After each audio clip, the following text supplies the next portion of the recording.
So, lecture number 4 on trees and algorithms.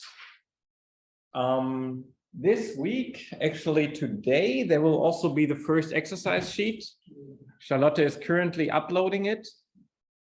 And on this sheet, you will have some tasks for location planning, some tasks for trees, which we discussed today, and one task on shortest path, even though you haven't heard about them yet.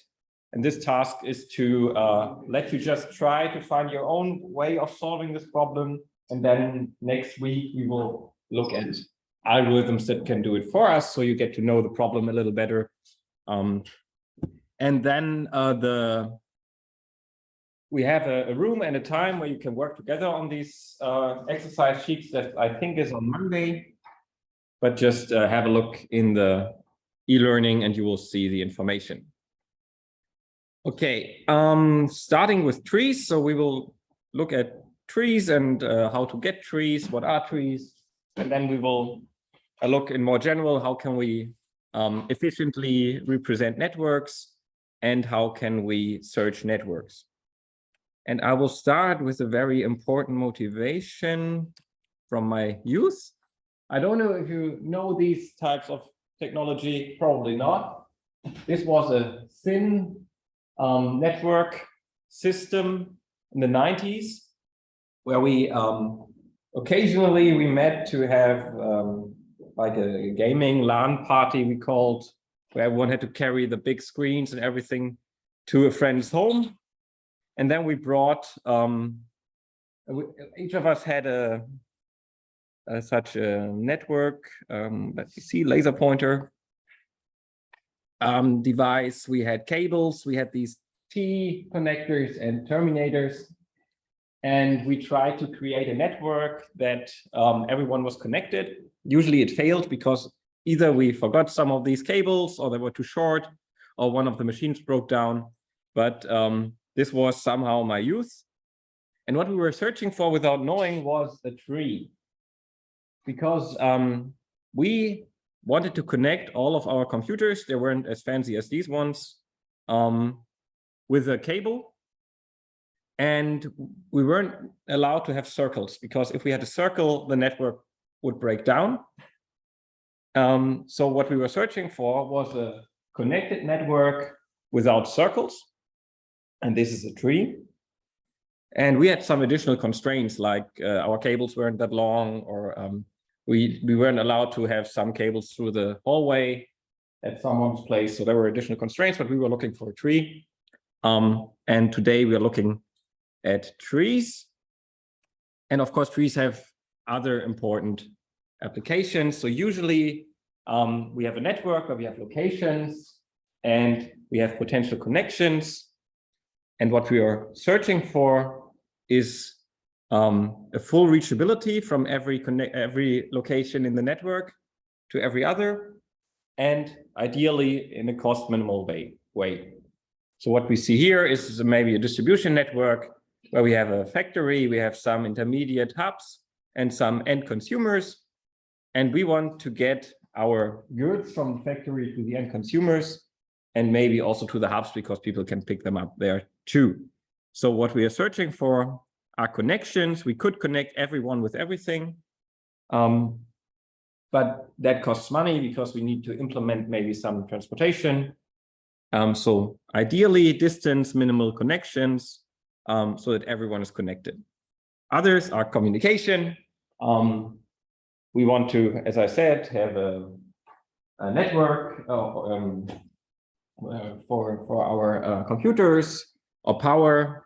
We have a power plant maybe, and these are these switching locations, and these are cities, or distribution, as I said, transportation. These could be cities, these could be railway tracks. So the arrows do not necessarily have to be arrows. Usually they are just edges. Street networks, we want to connect all cities with highways. But trees have many other applications too. Some of them we do not really know, or we wouldn't guess, like face detection. because you can represent a face with a tree and then tracking the face from different cameras based on the tree structure. And many others, so trees are everywhere, but usually we have them in these communication, power, heating, or distribution networks. And in the following, we'll talk about trees. What are trees? What are their properties? And then we switch to spanning trees, which in German means spannende Bäume, exciting trees. But we are mainly looking at the least exciting trees, the minimum spanning trees. These are trees that are given a certain weight matrix or cost, connect everything at minimum cost. And after trees, we look at networks. So we work in networks, and the more realistic such a network is, for example, the speed network in Magdeburg, the more complex the data is. And representing a network in a way that we can store the network data efficiently, but also access it efficiently, is an art by itself. So we will look a little bit on representation of networks. How can we search networks, for example, for all connections or for specific connections? And finally, some complexity theory about algorithms and problems. Some are easy to solve, some are more difficult to solve. This, by the way, is another tree which resembles the branch and bound you heard of in the first lecture, in the second lecture, I guess. So this is again another tree in a branch and bound. We also have some connections, and we don't have circles. So some definitions. We have a tree which has some vertices and a subset actually of all edges, because a tree is a subnetwork of an undirected network VE, and the vertices stay the same. So the tree contains all vertices of the network, but the edges are only a subset. And we are looking for the minimum subset that maintains the connectivity of the vertices. So if we already have a network that's not connected, then we won't find one tree, because we need a tree to connect all the vertices. Here are some examples, A, B, C, and D. In A, we have some sort of path, 4 vertices, 3 edges. Then in B, we have 7 vertices, 6 edges. But you see, here we have degrees of 1 or 2. Here we have some with degrees of 4 or 3. In C, we have 5 vertices, 4 edges. You see one central one, could be seen as a hub maybe, and then some spokes.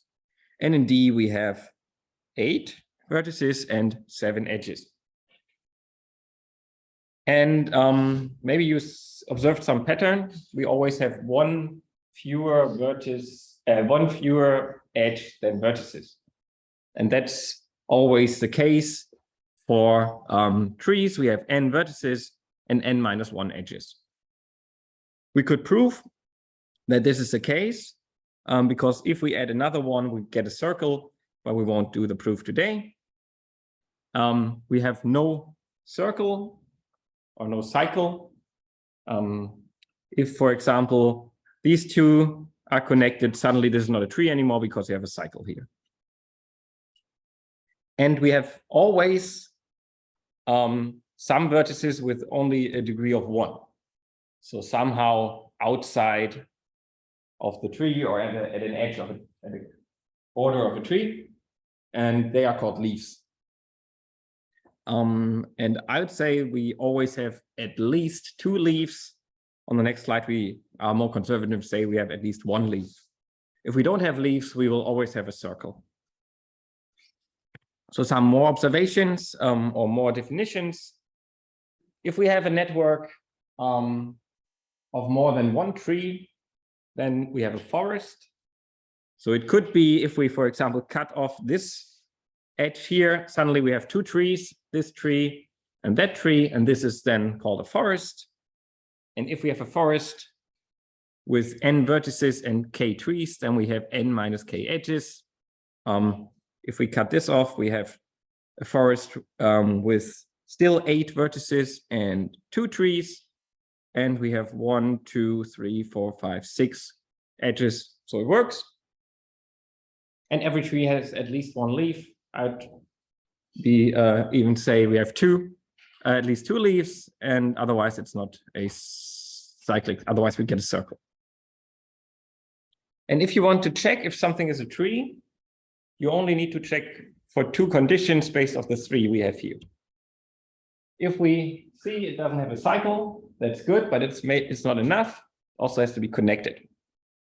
If we see it doesn't have a cycle, but has n-1 edges, we are also satisfied. Or if we have a connected network with n-1 edges, that also works. So 2 out of 3 should be satisfied. Same is true if you want to check if something is a tree. If one of these 3 conditions is not satisfied, it's not a tree. Okay, these are trees. Trees are rather harmless, but nice. And as you see later, we have some nice case studies where we use them. So if we want to communicate such a tree to someone else, we could send this picture, but this picture is difficult to read for a computer, difficult to save for someone else to store. And maybe we have such a tree to represent our distribution network. So instead of sending this picture, there's a more efficient, more computer-friendly representation of a tree, which we will learn about in the next 3 slides. We can always represent a tree as a vector with n entries. And we do it via a root node where we start, and then we always say, where do we come from based on the root node? And we'll just do it on the next slide. So here our root node is 8. Let me see if I can use this pen, probably not, so I'll use the mouse.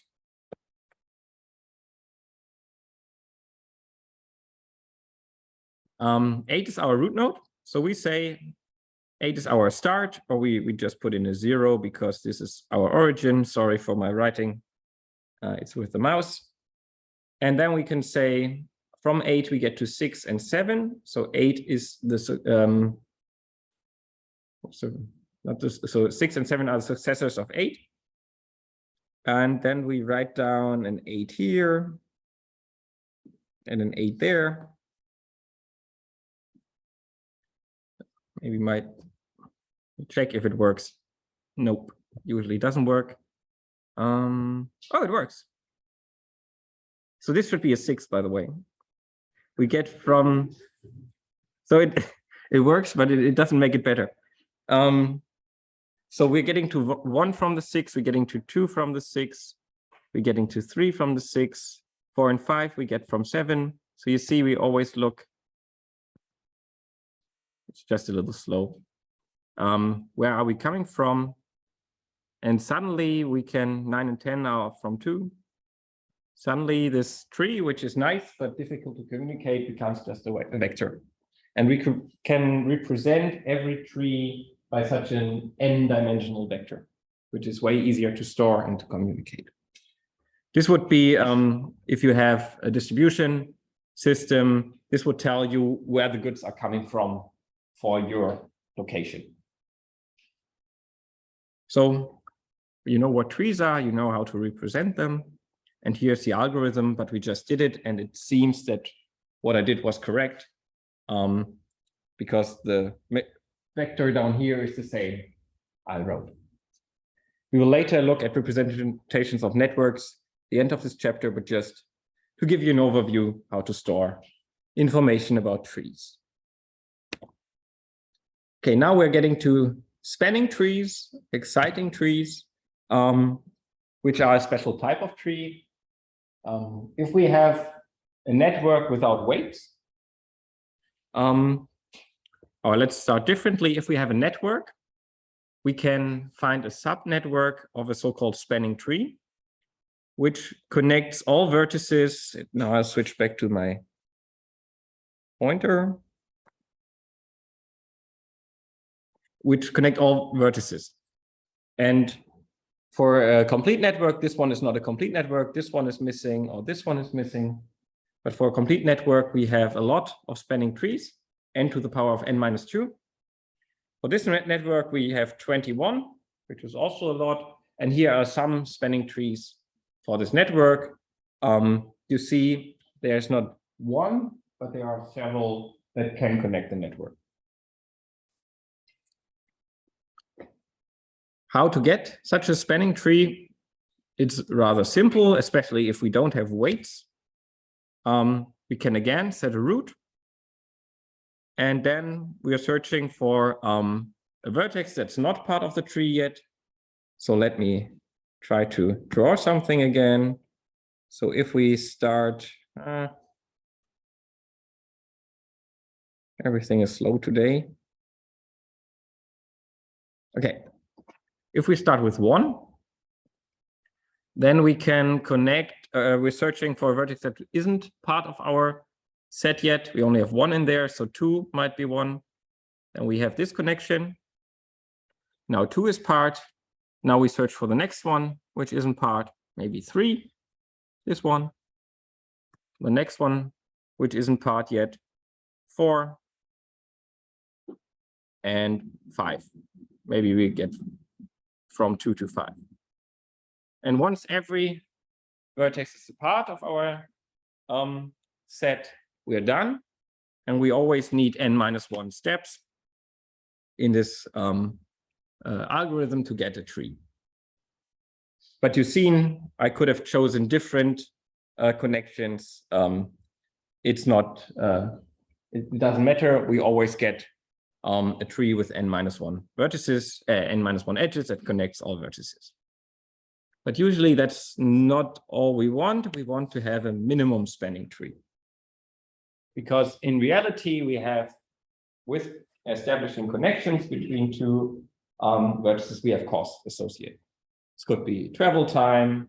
This could be construction costs to build such a connection. This could be cost for using a certain capacity, a certain arc, for example, in public transport. So we have usually weights or costs. So in this example we have here, the cost might be travel distance. So we want to have our distribution at minimum travel cost. And this makes the problem a little more complicated because suddenly we cannot just add edges as we want. We want to find the set of edges that minimizes the overall cost, connecting still everything, but at minimum cost. So we are searching for the smallest sum of weights so that we still have a tree. So for the minimum spanning tree, we have as an input a weighted network. Suddenly we have numbers on the edges. And we are looking for the minimum spanning tree. And here as an example, we have a nice network with 6 vertices. So we need a tree that has 5 edges. On the right-hand side, it has 5 edges, but it's not a minimum spanning tree. And this can be easily checked. For example, we have this one here, which is very expensive, 20, and we could replace it with this one, which is way cheaper. And so this is not a minimum spanning tree because we could erase one connection and build another. This is still not the minimum spanning tree because we can erase this one and get this one cheaper. We can erase this one, get this one cheaper. And you see, we can probably erase this one, get this one cheaper. This is by far not the minimum spanning tree. Interestingly, for this network, you see all the weights are different. And if all the weights are distinct, so here we have 2, 4, 6, 8, 10, you will always find exactly one minimum spanning tree. We tried to find a contradiction yesterday, and we both, so my student and I, Florentin, and we were both convinced that this is not true, but in the end, it's true. If we have distinct weights, there's only one minimal spanning tree, as in this case, and the one is this one. This one and this one. So how can we get them more systematically than I did? And there are different algorithms. There is two, the Prim algorithm and the Kruskal algorithm. We will have a closer look at the Kruskal algorithm, but just for completeness, also the Prim. And the idea is we are starting with a vertex that is incident to the edge with the smallest weight. So the edge with the smallest weight in our graph is the one between 1 and 2, because the costs are 2. And we can now start either with 1 or 2. So let's start with 1. This is our start. And then at the incident edge that connects at the incident edge that connects a formerly unconnected vertex to the already created tree, and that has the smallest weight. So here this would first be this one.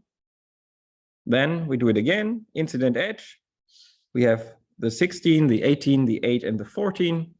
We take the 8. Incident edge is the 6, is the 10, and the 4. And then we're done because all are connected. This is a Prim algorithm where you step-by-step connect one vertex to a subtree. Alternative is the Kruskal algorithm, where you build a small forest and start to connect the forest step-by-step to one tree. Here we start with the edge with the smallest weight. So we're looking at edges now, which is this one. And now we add edges as long as no cycle is created. And we always add the edges that are the cheapest. So the next one would be the 4, because that's the cheapest one. The next one would be the 6. This is, by the way, a boring example for the Kruskal. You get a better one on the next 2 slides. Then we connect the 8 and the 10. And we have a similar solution, or the same solution as before, but the construction was different. And as I said, if all edges have different weights, the minimum spanning tree is unique. If we want to tell this a computer, we need to be a little more formal. So we have a labeling algorithm where we label subsequently edges and add them to our set. Initially, we have no edge labeled, and we're looking for the one with the smallest weight. We create a first small tree, and then we label the edges chosen, and then we go through the list of edges. They are sorted already by increasing weight, which in practice may take a lot of time to sort them. Because if we look at the street network, it's usually not sorted by weights, it's sorted by geography or something else. And we successively include all the free edges without building a cycle. And then we label them as chosen, and because we go through the edges by increasing weight, we never look back, and we the ones we don't choose, we do not reconsider again. And we do this until we have all edges connected. So this is a more interesting example. Again, the weights are distinct, so there is one solution. We start with this one, which has 1. Then we look for the next one. That's the one with the 2. And here, the next one would be the one connecting 2 and 4 with a weight of 4. However, it would create a cycle, which we don't like. So we say we skip this one. Now we're searching for the next one that's with a weight of 5 between 4 and 5. The next one should be the one with weight of 6 between 1 and 2. And now we would choose the 7 between 1 and 6, but again we have a cycle which we don't like. We skip this one,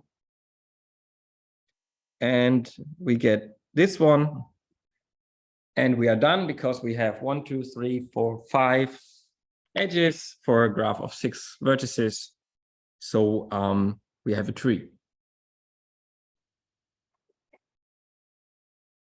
In a potential exam, if you need to solve for such a tree, this would be the way to ideally write it down. You have the edges sorted by cost, and then you say, do we include them or not? And once you reach with 6 vertices, if you reach 5 edges you include, you're done, and you do not need to continue. And the minimum weight is 22 for this example.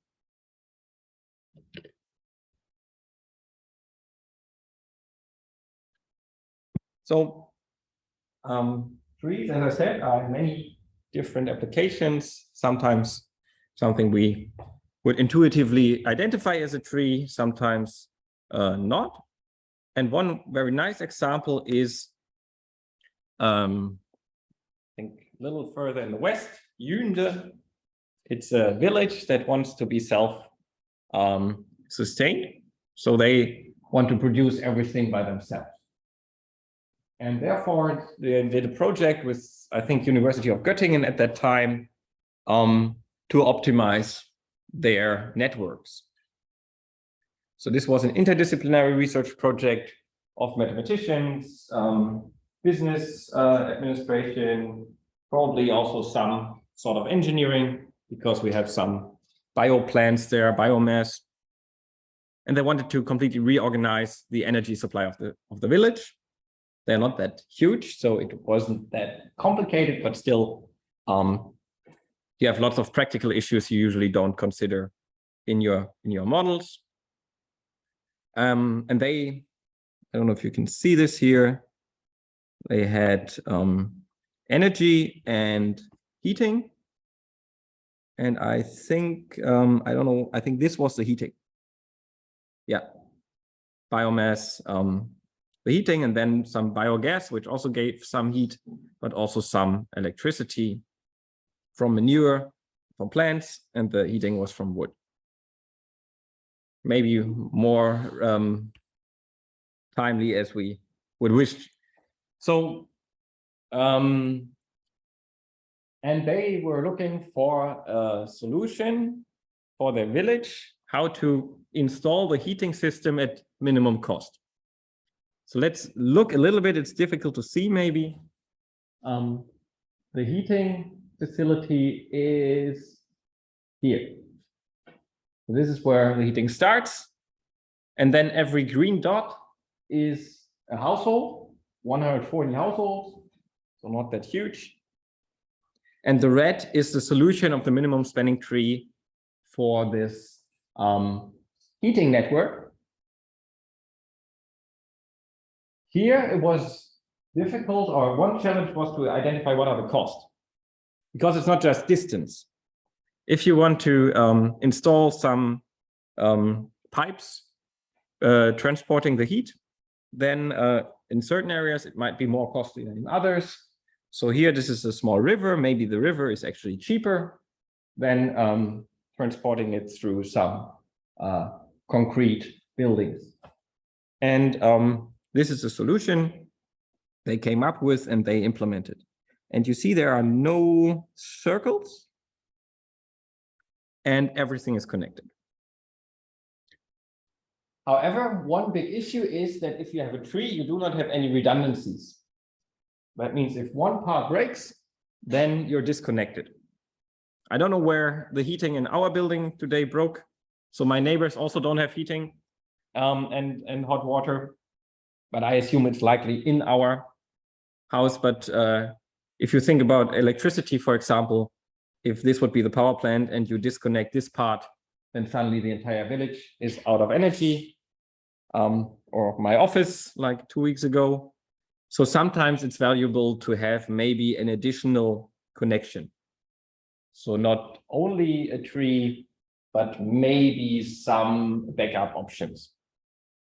And this is part of the next example, communication cables, submarine communication cables. Has any one of you seen how they are installed? Pretty interesting, very impressive, because they weigh hundreds of tons, and they have to be installed at the ocean ground. So they just have a big thread of these cables, and they just drop it to the ocean, and somewhere down it lands on something that doesn't destroy it. And because it weighs hundreds of tons, if you have such a ship that installs this and it gets out of balance, it can be very dangerous. I only saw a documentary about the Baltic Sea. It's not that steep, it's not that dangerous, but still it was very impressive. So the idea is we have islands or continents that we want to connect with a communication cable. So on land, we have different ways. We have the telephone cable lines, or maybe some underground. In the ocean, we drop something in the ocean.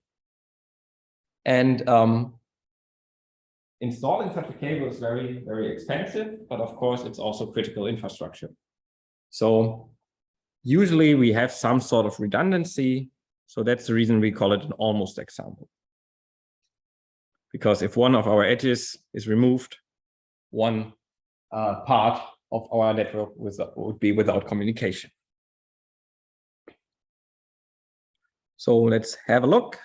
We have some data where the communication cables lie. Of course, this is just an approximation.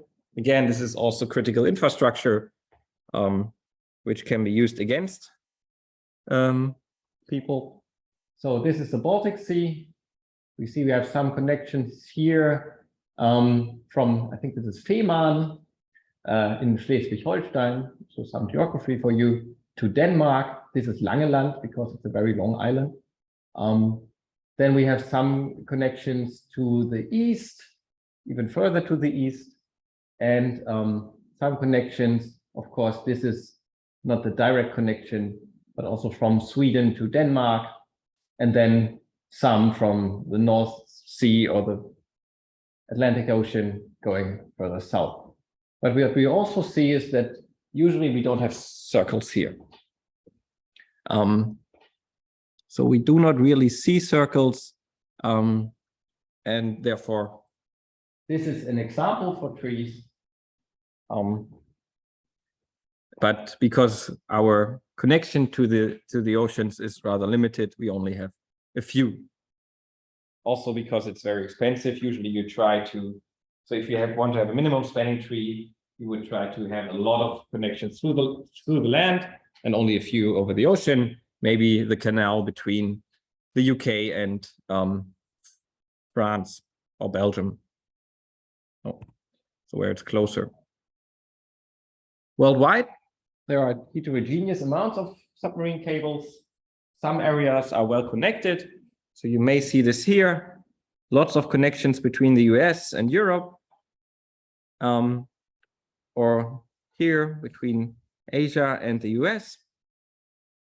And other fewer connections, maybe where not that much is going on, like Greenland here, where we only have, I don't know, 1, 2, 3, 4 connections and a tree again. And sometimes they fail, even though we have redundancies. There are 2 examples, 10 and 20 years ago. The 20 year ago is this one. That's a connection that connected. So you see, it's relatively tree-ish, looks like a tree. Australia and Asia with Europe and Africa, and here there was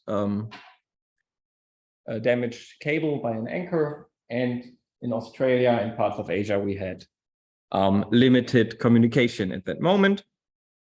And then here in the east of Africa, 2010, another cable broke and the internet was down there too. So trees on the one hand side are the cost efficient way to connect locations. But on the other hand side, if a tree has an issue, we don't have any redundancies to repair it. Okay, but in the end, trees are nice. Algorithms for trees are nice. If you find a tree in the exam, be happy. Because next week we're doing shortest path, and that's usually very messy to calculate. Okay, so we are half through this lecture. In the second half, we talk a little more about data structures and network representations. Because in many applications, we have an underlying network.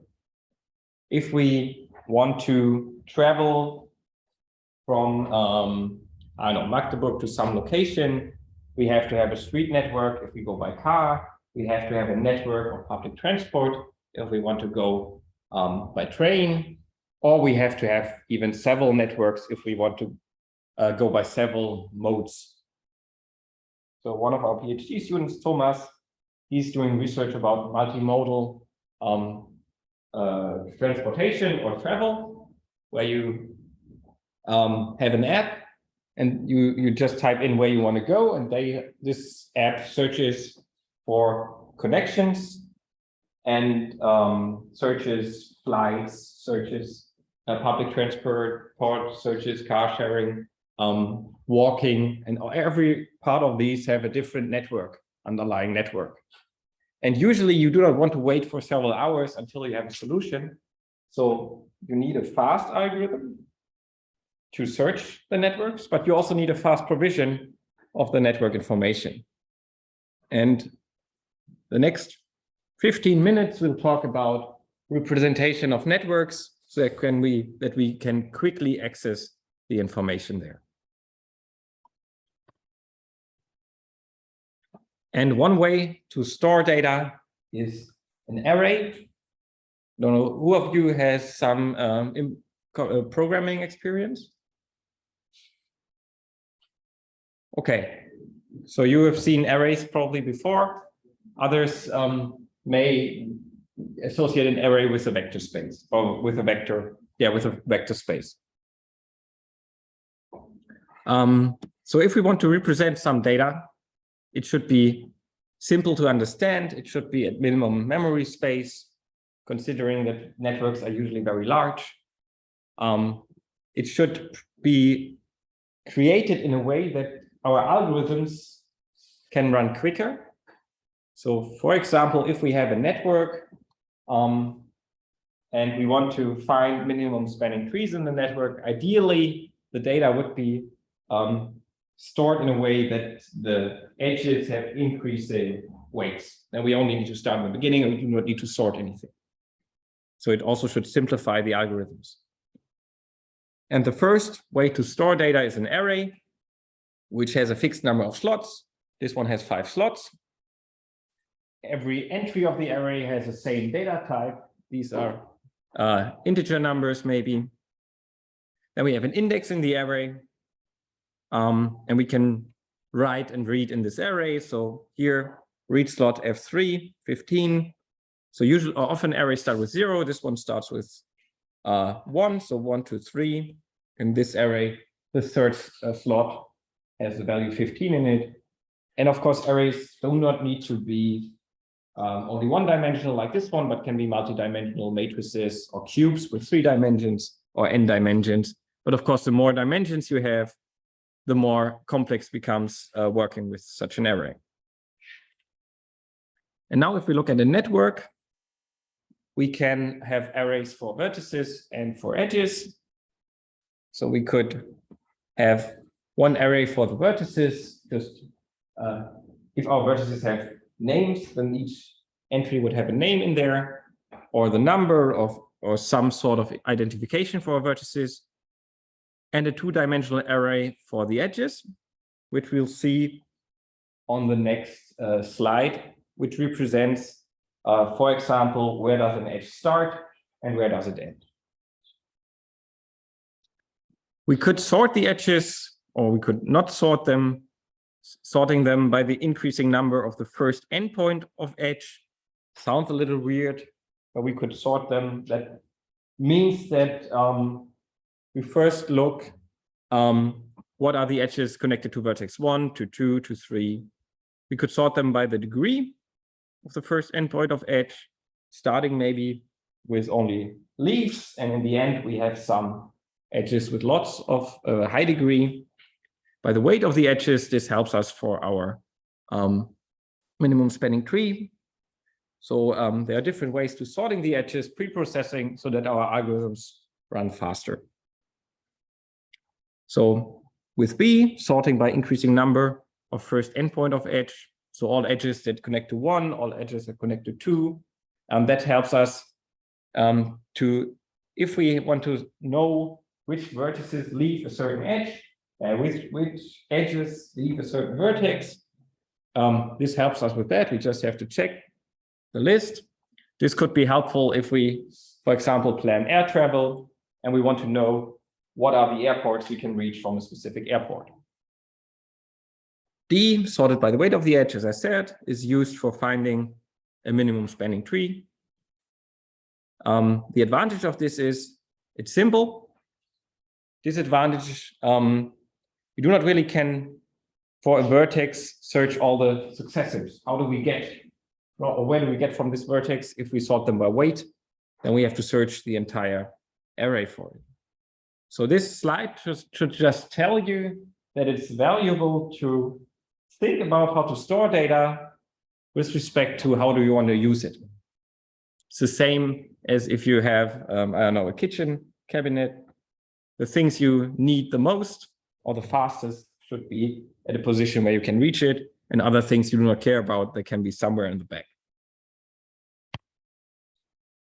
So how can we represent a network with these arrays? One way is an adjacency matrix, which is shown here for this graph. Here in this graph, we have 4 vertices, we have 4 edges. 1 is connected with 2, 3, and 4. 2 is only connected with 1. 3 is connected with 1 and 4, or directly connected, and 4 with 1 and 3. And this adjacency matrix tells us which vertices are neighbors. So we don't have an edge from 1 to 1. There could be one that goes this way, but we don't. So it's a 0, but we have 1 to 2, 3, and 4. We have a from 2 to 1, but nowhere else, from 3 to 1 and 4, and from 4 to 1 and 4 to 3. So this matrix represents this structure. However, not the weights we have here. We have weights of 7, 3, 2, and 10, and they are not represented here. But this would be a way to transfer this graph into some structure that a computer can read. If we have an undirected network, this matrix is symmetrical. That makes sense. So if there is a connection, an undirected one from 1 to 2, there's also one from 2 to 1. However, if we have a very large network, for example, a street network of Germany, then as I think, yeah, I can tell it now. Usually we have many vertices, but only very few edges in comparison, because each edge is a street segment, and usually because we have a planar network, a planar graph, we only have a very limited number of edges. If we now have such a representation and assume we have 1 million vertices, then we need to store 1 million times 1 million,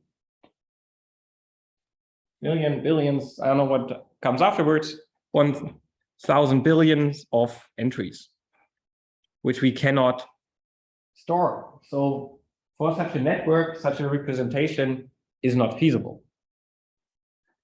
So high storage consumption for a high number of vertices. And what is particularly annoying is that most of them are zeros anyway. So if I look at the street network in Germany, one vertex usually has maybe 4 streets going out of it. So if we have 1 million, then we have 4 ones and 1 million minus 4 zeros in each of these rows and columns. So that's not the perfect representation. Still, we can even improve it a little bit by just, because we hadn't had the costs in here, we could represent it as a cost matrix. As you see, it has a similar structure. It has zeros, or where the zeros were, they are now infinite if we don't have a connection, and else there is not a 1, but now the costs are in there. So cost matrix is another way to store the adjacencies, but it additionally also stores the cost. It doesn't help us though with these huge numbers of infinites or zeros in realistic networks. An alternative way, which might be cheaper, is to store the information about the edges instead. So if we look one slide back, we had vertices here, and now we have edges here, vertices here. And this is an incidence matrix, which tells us what vertices an edge connects, or vice versa, what edges belong to one vertex. So we have here for vertex 1, we have 3 edges, 1, 2, 1, 3, 1, 4. In reality, they might have not these nice binary vectors, but rather street names, for example. So it's not clear that they belong to vertex 1. And here we have the information that these 3 edges belong to vertex 1. This one belongs to vertex 2, 2. So we can easily read where we can get from vertex 1, but we can also easily read, so this would be the rows, but we can also easily read what vertices an edge connect. This would be the columns. So it's an incidence matrix. Instead of vertices, we now have vertices, edges. And if we have a directed network, you remember, then we have these arcs. So suddenly we may go from 2 to 1, but we cannot go from 1 to 2. Then they often get a plus or a minus. So negative means we go into 1. So if this one would be directed from 2 to 1, here this would be a -1 instead. And with this representation, as I said, finding all predecessors or successors of a vertex is rather simple. So this would be maybe if you plan airline connections, this might be rather the way to go. There are even more efficient ways to store the data. If we are, for example, interested in neighbors. So in this airline example, where can we get from airport Frankfurt? Which airports do we get? And we could write this down as sets, but sets are usually annoying because sets are very difficult to store and to search because they are not symmetrical. They can have arbitrary lengths. So we try to avoid sets. But one way we could say is for vertex 1, we have neighbors 2, 3, and 4. For vertex 2, we have neighbor 1. For vertex 3, we have 1 and 4. And for vertex 4, we have 1 and 3. Still, again, calculating or searching these is annoying. Therefore, we can have a trick by representing the sets as 2 arrays. And that's on this side, where we say, we have one array that tells us for the first vertex, how many neighbors do we have? And where do we have to look in the second array to find them? And the second array just lists for, this is an index, so it's not the vertex. But this list represents somehow the neighbors for the vertices. And it took me a while to understand this fully, so I'll try to explain this carefully. So if we look for the vertices if we look for the neighbors for vertex 1, we know there are 3. And we have to start looking at the first index. We do this, and we find 2, 3, and 4. And we know there are only 3, so we stop looking here. If we want to know the vertices, the neighbors of vertex 3, we know there are 2 neighbors, and we have to start looking at index 5 here. And we have 2 neighbors, so 1 and 4. And this representation is somehow a trick to avoid this listing thing. So this happens relatively often if you're interested in what neighbors a vertex has. How can we get, or where can we get from a certain airport? Then this would be a representation for that. Then we had representations of trees and paths with the predecessor vector, but we already talked about this, so I won't go into detail on this slide. And then we have an alternative. So what we had before was all static. So it was all information that didn't change, arrays that are fixed in size. But sometimes we want dynamic data structures. For example, if we want to build a route through several cities, or a shortest path with several modes of transportation, we do not know how many modes we have or how many different edges we use on our path. So having an array representing a solution won't work.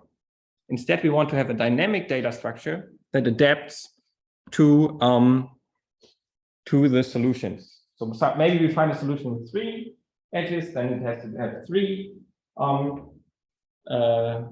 do you call that? 3 locations to store the information. If we have one with 5, we want to have 5. And therefore we need lists or linked lists. Linked means they're connected, where you can change the length of the list. And the list just tells you what is my successor. So you have a start, and then you have in the list the successors. And if you, for example, want to add an element to the end of the list, then you can just, so usually this is a dummy node, we would just insert it here. Or if you, for example, have a new customer you want to serve in your tour, you can insert this customer here, and then you just change the links. In coding, this is very runtime efficient, but usually it can only be done in real coding languages. So Python or others are not able to work with these linked lists, but they have some alternatives. They are just slower. So C is, I think, one of the fastest coding languages you can use, but also more difficult ones. And they love these links. So a dynamic data structure, and then maybe 2 special cases, a stack and a queue. In a stack, so this is what happens with my emails. Yeah, usually new emails piling on. And with a stack, you only look at the top of the list. So the one that just came in, you try to answer, and then you try to work back. Usually you should actually do a queue, but often the one that comes in last is the one that you answer first. So a stack is you have a pile and you pile on, and you only can add or remove the top of the pile. One example from transportation are cargo ships, where you have these containers, and you can only put a container on top or remove this container on top. You cannot pull out a container from the bottom. The opposite is a queue. In the supermarket, for example, where the first or the oldest part is removed first. So first in, first out. So you add at the end of the queue and you remove from the beginning. So these are very, they are special cases of such a linked list, which are very runtime efficient to operate with.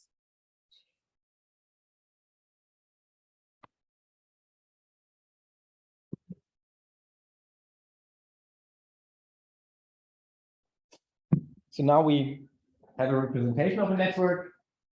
Now how can we search such a network?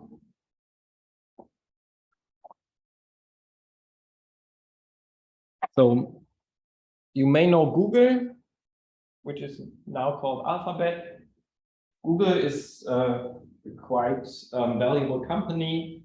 They were not always that valuable, but Google was, so initially there were some search engines like Yahoo or Alta Vista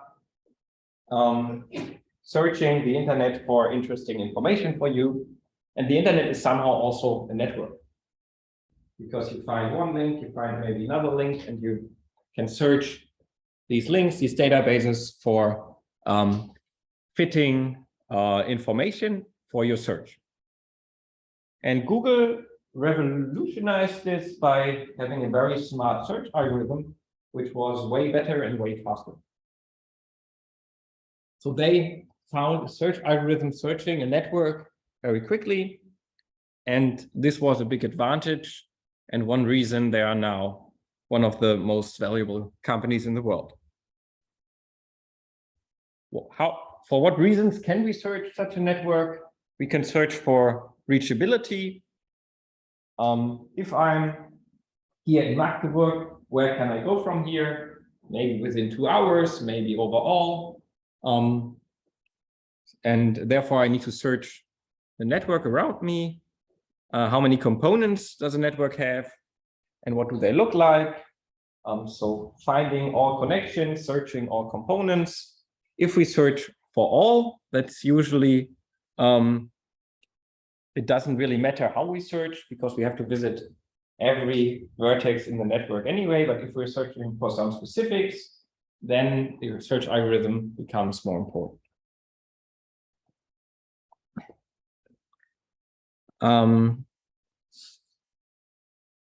So a search algorithm can search and label vertices. So we're going through the network, searching for vertices. And if we have found one, we say we found this one. Also gives us information about how to get there, the predecessors. And a good search algorithm also has a priority list of vertices that have to be searched. So you remember maybe the branch and bound in the beginning, where we had these different steps. We relaxed the problem, made it simpler. We branched into subproblems, and then we were looking for the next subproblem to look at. And this is essentially a network search algorithm where we have some sort of priority list, which subproblem to look next at. So branch and bound is very connected to such a search algorithm as well. For me or for you, maybe too, one example is a literature review. You may know Google Scholar. That's the database of scientific literature. And Google Scholar has several advantages because it can show you who cited a paper, and it can link you to the page where the paper is, where you can see what papers this paper cited. And if we want to do a literature review, we often start with one paper we have. This could be the newest, for example. This paper cites several other papers. And now we need to look at these papers. These papers cite other papers as well. Sometimes they are interconnected, so citing the same papers maybe. And in theory, we would need to go through all these papers until there is saturation, maybe the first paper ever written. But in practice, we are looking for interesting papers. So we do not do a full search, but we are doing some sort of priority list. But if we want to see all the papers referencing this paper or our related papers, we would need to have a full search. So maybe this is our first paper, and these two papers cite this paper, these two papers cite this paper, and this paper cites these two papers. Then we want to see all the 6 papers. And there are 2 basic search algorithms, which are rather simple, so I won't spend that much time on them. The depth first search, we always go to the next one we haven't seen yet. And the breadth first, we start with one vertex, take all of the successors, and then take the next one and take all of them as well. And I will just briefly show how that looks like. I won't go into the details of the algorithm, but if you're interested, if you want to tell your computer how to do it, this would be the way. So we start with 1. Remember, this is our graph. So we have connections to 2 and 3, to 5 and 4, and from 2 to 4, and then to 6. So initially we start from 1 to 2. And in breadth search, we take all we can get from 1 until there is saturation. So we can go to from 1 to 2 and 1 to 3. So we have read papers 2 and 3 now, all referenced in 1. There are no papers left in this paper. So we are looking for the next one. maybe they're sorted by year. So we take this one. And here there is a connection to 3, but we've already read 3. So we can connect to 4 and to 5. And then we take the next one, which is 4. And then we go to 6. And this would be the graph. And we have to have 1, 2, 3, 4, 5 steps. And I think then there's some cleanup to do on the next slides, verifying that we're really done, but not that important for us. So in the end, we don't have to search anything anymore. So it's the breadth first and the depth first looks like this. We always go to one we haven't seen, and we do this alphanumerically, and this is the solution we get.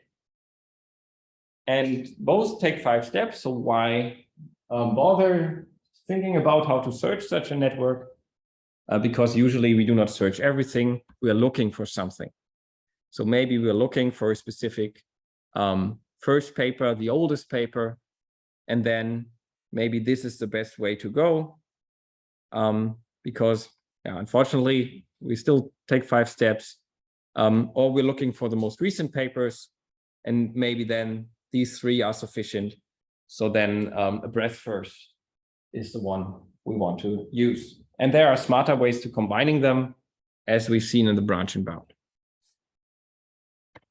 So if we go back to our literature review example, our goal was to find all related papers, so it didn't matter what to do. But if we were looking for maybe the oldest paper or the 3 newest papers, in that moment, we have to think about which search algorithm we want to use.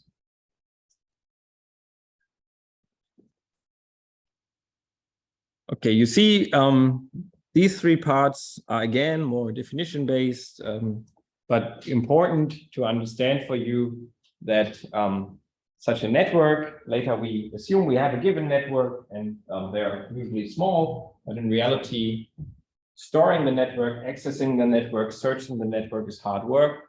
So it has to be taken seriously. And this leads us to the last part of this lecture, where we talk about complexity. So sometimes we have problems that are easy, sometimes we have problems that are difficult. But what does easy mean? What does difficult mean? So if we look at a problem, we could say a problem is difficult, is called an empirical analysis, if the problem is large. If we, for example, have lots of vertices, finding a minimum spanning tree is probably difficult. Or the data is complicated. Sometimes we have binary data, sometimes we have continuous data, maybe with different data, it also is more difficult. Or finding a good algorithm or setting the parameters is difficult. These are rather empirical, qualitative ways to describe the complexity of a problem. An alternative would be a probabilistic analysis. So I take 100 networks, all with 20 vertices, and I run a minimum spanning tree algorithm, and on average, it takes me 5 seconds. So on average, this is a relatively easy problem. But this is also dependent on what method you use, what computer you use, and what else you're running in the background. So this is also not very scientific. And then there is the idea of worst case analysis. And this is the way we will go. Assume we have an instance of a specific size. We have a network with 20 vertices. Then what in the worst case, how many calculations do we need to find a minimum spanning tree? So in the worst case, in the ideal case, we only need 20 vertices, 19 calculations. We just look at 19 edges. If this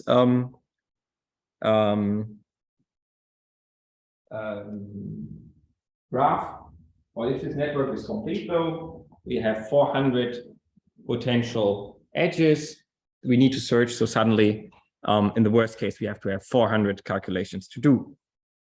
And this is the one we're focusing on.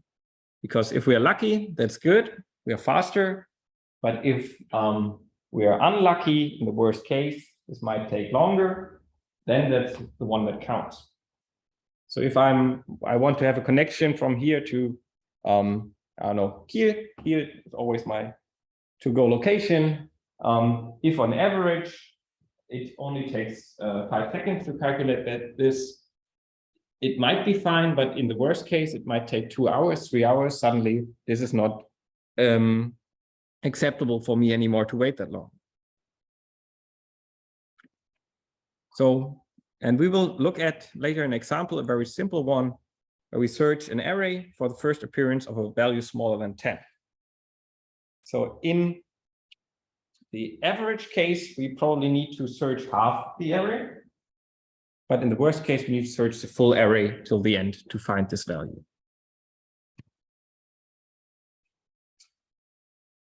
And the time for an algorithm is influenced by how is the data prepared. This goes back to data storage. We had the sorted edges, which helped our minimum spanning tree. If they are unsorted, searching the edges becomes time consuming. And the strategy to search. If we have a smart strategy, it's usually faster than if we just randomly search here and there. And there is something called, to compare different algorithms, different data structures, something called time complexity, which is the runtime of an algorithm in comparison of the size of the input data. So I is our input, and L means how long does it take to, in the worst case, find a solution. And we say if we have an algorithm, it has a time complexity of Li if the runtime is smaller equal to a constant times Li. So these constants, they are not that important. What is important is that the runtime follows the instance size. So if the instance size increases, the runtime increases as well. But the L might be, for example, a quadratic. So if the instance size increases, the runtime increases quadratically. And this function, how the runtime increases, defines the complexity of an algorithm. So we usually say an algorithm has a complexity of O of L. O means this is somehow the upper runtime. Or it becomes clearer on the next slide.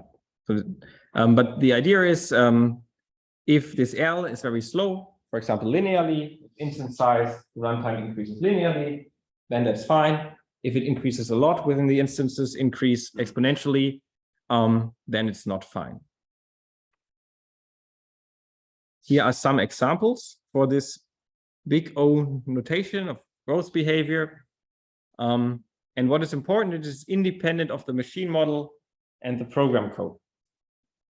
So an algorithm doesn't change the complexity if I have a faster or slower computer, because it's about operations. How many operations do we have to do? It cleans up. So this big O notation simplifies a lot when we compare algorithms, because some algorithms may have some constant times we need to set it up. Some algorithms may have some different parts of different runtime, but in the end, we only focus on the one that's the most important one. And it allows us to classify algorithms. And here's a list of different algorithms, and I will only show you what this means for two specific cases. For the linear search, where we have a complexity of n, and for the binary search, where we have a complexity of log n, so the complexity is smaller. They both address the same problem. And the problem is we have a sorted array, maybe with the size 10. This is our example. And in this sorted array, we want to search we want to check if a specific number is in this array, 42, for example. We know it's sorted, so we already preprocessed a little bit, because if it isn't sorted, we had to check all entries. And that's actually what the linear search does. We go through 1 till n and check each entry we can, because it's sorted, stop once we found an entry which is either 42 or larger, because then we know there is no 42. In the unsorted case, we had to check every entry. But the worst case for the linear search would be to go through all of them, which leads to a complexity of n, because n is the size of our instance. Here, n is 10. But if we increase this to 20, we had to, in the worst case, do 20 steps. So it's a linear increase in runtime. And the binary search is quite nice, where we always check the middle. So we have this vector, and we look in the middle. The middle is rather here. Let's say we always take the one smaller than the middle, in case there is no middle entry. And if it's larger than the value we're searching for, we look in this direction. And if it's smaller, we look in this direction. This is how you, in old ages, search the dictionary. Now you just type it in, but originally you split it in half. And if you were looking for a certain entry, you would see, is the letter in this dictionary smaller or in the alphabet earlier or later? And depending on that, you would split the next one in half, and the next one also to the Newton method for root finding related. And this is a binary search. And the good thing is we have way fewer steps. After the first look, we can discard half of the entries to search for. And this leads, for the same problem, to a substantially smaller runtime. So what you should take from this is problems are complex, more or less. And there are algorithms that can be smarter, and they are faster. But if a problem is complex, you will never find, or very complex, you will never find an algorithm that's, okay, let me start over. First, we need to define what a complexity of a problem is. The complexity of a problem is the complexity of the fastest algorithm for this problem. And for this search here, the complexity of the problem is log n, because the binary search is the fastest one. And depending on the problem, we have log n, which is fast, but we also can have n squared or even worse. And on the next slide, we look at the minimum spanning tree again to discuss a little bit the complexity of these Kruskal or Prim algorithms.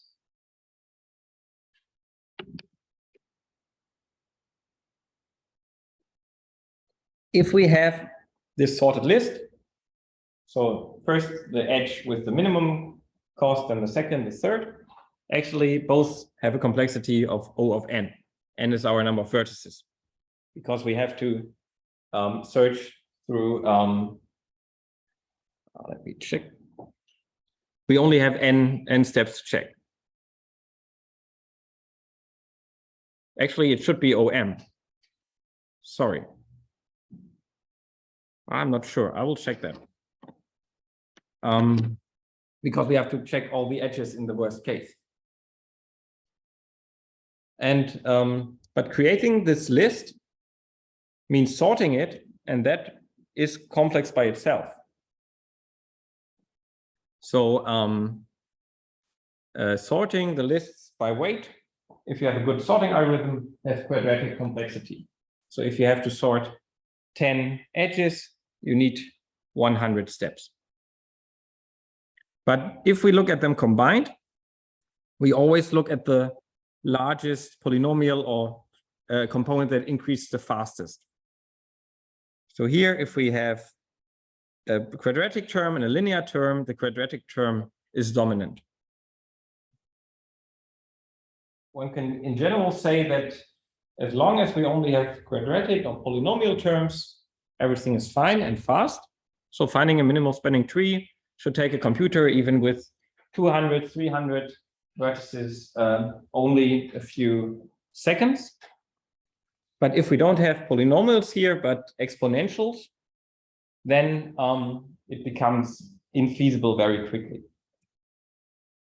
And to visualize this, we did some calculations here where we had different instance sizes, 10, 20, 30, 40, 50, 60. So for a minimum spanning tree, where we have quadratic complexity, we could solve a minimum spanning tree within not even a fraction of a second. So linear complexity is even faster, and you see for all these polynomial ones, so n to the power of 5, more complex, but still polynomial complexity, we can manage 13 minutes. However, if we have exponential complexity, which we might have, for example, in these route planning algorithms we look later at, finding the cost minimum tour, these are all polynomial and exponential complex problems, then the runtime development becomes annoying pretty fast. So 2 to the power of n, it stops to make sense to do this at between 40 and 50, except we have several days or years to calculate something. With 60, we're already in centuries. And for 3 to the power of n, you see, after instance size of 20 and 30, it's already in the centuries. So this slide should just indicate polynomial runtimes. Polynomial complexity is fine. Non-polynomial ones, not. For us, it's good that we have these because this is what we do research about. If everything would be polynomial, you could calculate everything within, I don't know, a few seconds actually. And you do not need optimization or smart optimization anymore. You could just enumerate everything and look what works. But because we have these non-polynomial exponential complexities, here we have problems. We really need to find sophisticated ways to solve them. So polynomial algorithms we can directly use, like the minimum spanning tree, and we can solve real problems with them. But if we have these so-called NP-hard problems, we cannot directly apply them. NP-hard means non-polynomial complexity, so exponential complexity, for example. And then we can use them in assistance with other steps.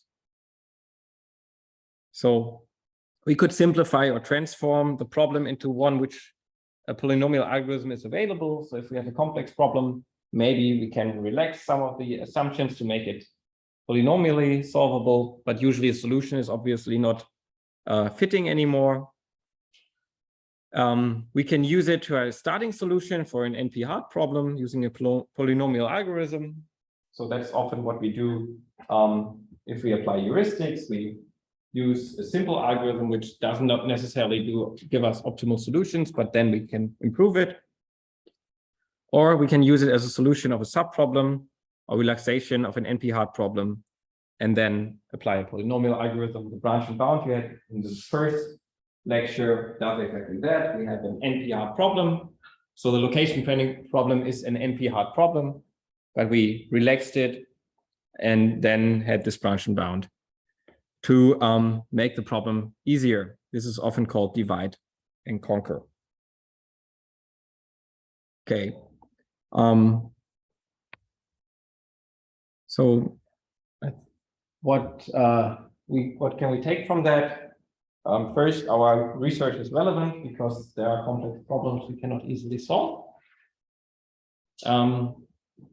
But second, maybe also interesting for you, if we find an algorithm that can solve such a complex problem in polynomial runtime, then you can actually solve all complex problems in polynomial runtime. And that means that the world would crash. They say it's still unresolved, fortunately, because suddenly you could, for example, decrypt all credit card information within a few microseconds.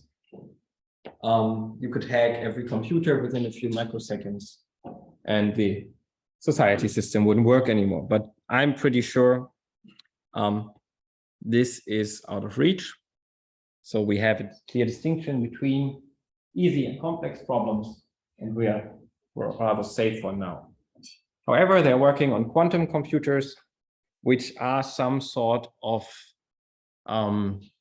pseudo polynomial, because they can, I'm not a physicist, but they can perform several calculations at once, and they do not have this binary constraint. So there are ways to get to these NP-hard problems in polynomial time, but at the moment they don't work. What can we do if we have NP-hard problems? We can use heuristics. I think in the end of this lecture, we'll talk a little bit about heuristics. If we cannot solve a problem, we try to approximately solve it. Maybe we find a solution we are happy with, and then we don't care about optimality anymore. There are usually construction heuristics and improvement heuristics. So a few of you who visited our meta-heuristics lecture in summer, we've learned about them. And ideally, heuristic is obviously fast, but also good. And therefore, heuristics are often designed based on the problem structure. But we never know if we found an optimal solution or not, because we never know how much is still out there if we just randomly search with our heuristic. Heuristic can also be used for bounds. In the branch and bound, a relaxation is an upper bound, but a heuristic finding a feasible solution might be a lower bound. And they can tell us how well we are currently doing. So a lot of information in the end. What should you take from this lecture? Trees are important. Trees will be important also in the exercise. What is a tree? What is a spanning tree? How can we get a minimum spanning tree? Network representation, a little more abstract, maybe not that important, but just for you to understand, real-world networks are messy, are difficult to represent and to search. Search algorithms, partially important in the future. If you want to do a literature survey, or if you look at a branch and bound. And algorithm complexity, I think it's always good to know. There is every year or so someone says he or she found the proof that polynomial and non-polynomial problems can, or that you can solve a non-polynomial problem with a polynomial algorithm. I was also nearly there once, but it didn't work. But if this comes up in the media, often on the 1st of April, by the way, someone states, I found one. And you know now what they are talking about. And that's it for today. Next week, we will start with shortest paths. So something Thomas is doing, but everyone else also needs all the time. How can we get from A to B in the fastest possible way? And with that, thank you for listening. And we see each other next week. And remember, the first exercise sheet is up now. You can do it if you want. It's not mandatory. But if you want to do it, and if you want to discuss it with others, we have a room, I think on Monday, with some supervision where they can assist you if you have some questions. And then in 2 weeks, Charlotte will give you a survey on what types of problems you found particularly interesting, and you will get the solutions explained. Okay, that's it. See you next week.